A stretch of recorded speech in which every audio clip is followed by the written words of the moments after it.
Hi hello வணக்கம். இது உங்கள் சிவி ஜோன். எல்லாரும் எப்படி இருக்கீங்க? இப்போ பார்த்தீங்கன்னா 14வது வாரத்தோட 4வது நாள் மதிய வேலை ஓட் நிலவரத்தை நம்ம பார்க்க போகிறோம். இதில் நிறைய தகவல்கள் உங்களுக்காக நான் எடுத்து வந்திருக்கேன். என்னென்னு பார்க்கலாம். அதுக்கு முன்னாடி பார்க்குற எல்லோரும் நம்மளோட சேனலை சப்ஸ்கிரைப் பண்ணிட்டு பாருங்கள், லைக் பண்ணுங்கள், கமெண்ட் பண்ணுங்கள், ஷேர் பண்ணுங்கள். இப்போ வாங்க இந்த வீடியோக்குள்ளே போகலாம். ஃபஸ்ட்டு தகவல் என்ன அப்படின்னு பார்த்தீங்கன்னா, ஆல்ரெடி கொடுத்துருப்பேன், இருந்தாலும் உங்களுக்காக கொடுக்குறேன். இன்றைக்கி வந்துட்டு கிட்டத்தட்ட 13 லட்சம் பணப்பட்டியில் வரப்போகிறது அப்படின்ற மாதிரி ஒரு தகவல் வந்திருக்கு. ஸோ கெமி மட்டும்தான் உள்ளே வராங்கன்ற ஒரு தகவல் ஆல்ரெடி கொடுத்தது தான். பட் இருந்தாலும் திரும்ப நான் சொல்லிக்கிறேன், ஏன்னா நிறைய பேர் வந்து கேட்குறீங்க. ஸோ கெமி மட்டும்தான் வரப்போகிறாங்க, எதுக்காக அப்படின்றது கெமி மட்டும் ஏன்?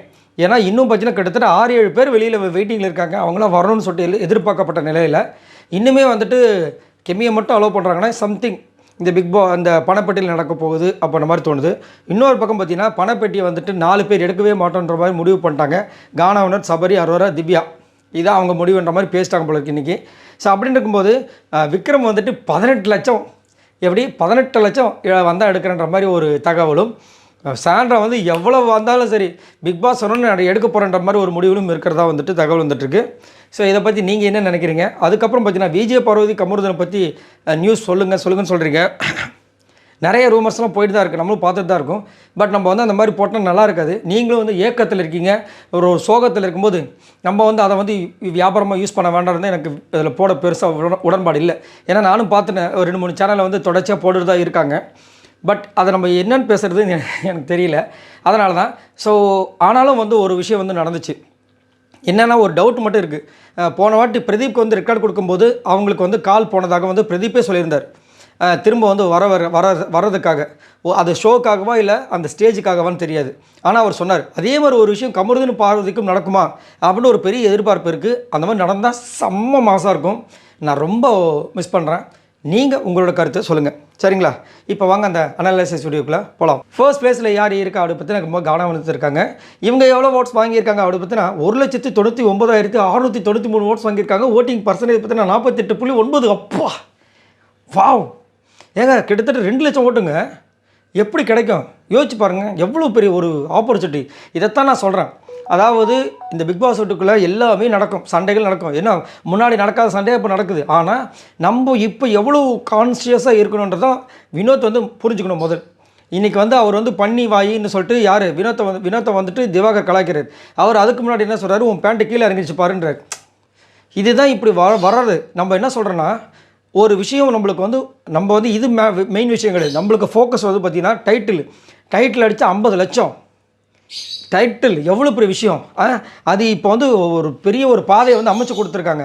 அப்படியே அந்த பாதையில் அழகாக போகிறத விட்டுட்டு இந்த மாதிரி இதர விஷயங்களில் வந்துட்டு வினோத் கான்சன்ட்ரேட் பண்ணால் கண்டிப்பாக பிரச்சனை வரும். அதை வந்து கான்சன்ட்ரேட் பண்ணக்கூடாது.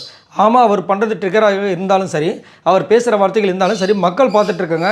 அவங்களுக்கு என்னென்ன பண்ண போகிறாங்களோ அதெல்லாம் வெளியில் எப்படி போக தான் போகுது. ஆனால் நம்மளுக்கு இப்போ நம்ம என்ன பண்ணுறோன்னா, நம்மளோட கேரக்டர் எப்படின்னா, இப்போ வினோத்தோட கேரக்டர் எப்படின்னா, இப்போ வந்து விக்ரம் கோவம் வந்துச்சுன்னா அவர் வந்து அவ்வளோ சீக்கிரத்தில் வார்த்தை விட மாட்டார். அவர் எப்படி நேக்காக கலக்கணும்னு அவருக்கு தெரியும். சபரி சுத்தமாக அதில் கண்டுக்கவே மாட்டார். விடு பார்த்துக்கலாம் அப்படியே போயிடுவார். ஆனால் இவர் எப்படின்னா, ஒருத்தவங்க சொல்லிட்டாங்கன்னா திரும்ப வந்து அதுக்கு வந்து கவுண்டர் அட்டாக் கொடுக்கணும்னு நினைப்பார். அதில் தான் வார்த்தைகள் வந்துடுது, அதை பிடிச்சிக்கிறாங்க. ஸோ அதை வந்துட்டு வினோத் வந்து கொஞ்சம் இந்த 2 வாரத்துக்கு பண்ணிட்டார்னா அடித்து தூக்கிடலாம். அது வந்து கண்டிப்பாக இவர் வந்துட்டு டைட்டில் அடித்தா கமருது கண்டிப்பாக வந்து சந்தோஷப்படுவாப்பில். ஒரு நல்லா ஒரு இதுவாக இருக்கும், எல்லாருக்கும் ஒரு மன திருப்தியாக இருக்கும். பட் இவர் என்ன பண்ண போகிறோன்னு நம்மளுக்கு பக்குன்னு இருக்குது. ஆனால் பணப்படி எடுக்க மாட்டேன்ற முடிவில் இருக்கார், அது மட்டும் நல்லா தெரியுது.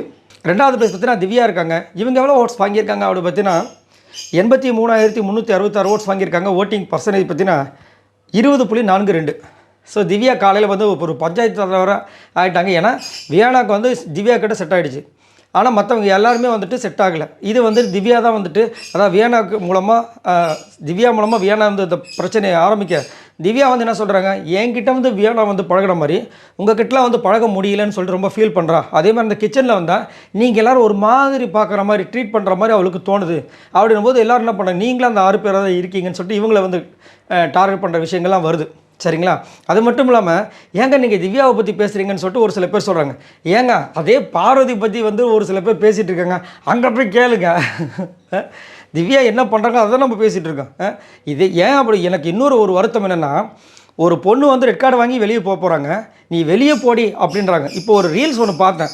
அதை கேட்கும்போது பார்க்கும்போது அவ்வளோ கோவம் வந்துச்சு. என்னென்னா இவங்களுக்கு ஒரு ரெட் கார்டு கொடுக்கப்பட்டதுன்றதுக்கு ஒரு ஃபீல் பண்ணி அன்றைக்கி ஒரு டயலாக் விட்டுருப்பாங்க. என்னென்னா எனக்கு ரெட் கார்டு கொடுத்து இது பண்ணுறதுக்கு எனக்கு ஃபேமிலி இருக்குது, எவ்வளோ விஷயங்கள் இருக்குது, அதுக்கு ட்ரை பண்ணுறாங்களே அது வந்து என் ஃபேமிலியெல்லாம் பாதிக்காதா அப்படின்னு. இப்போ இவங்களுக்கு ஒரு ரெட் கார்டுன்ற போது அதையும் அவங்களுக்கு எவ்வளோ விஷயத்தை வந்து அஃபெக்ட் பண்ணும்.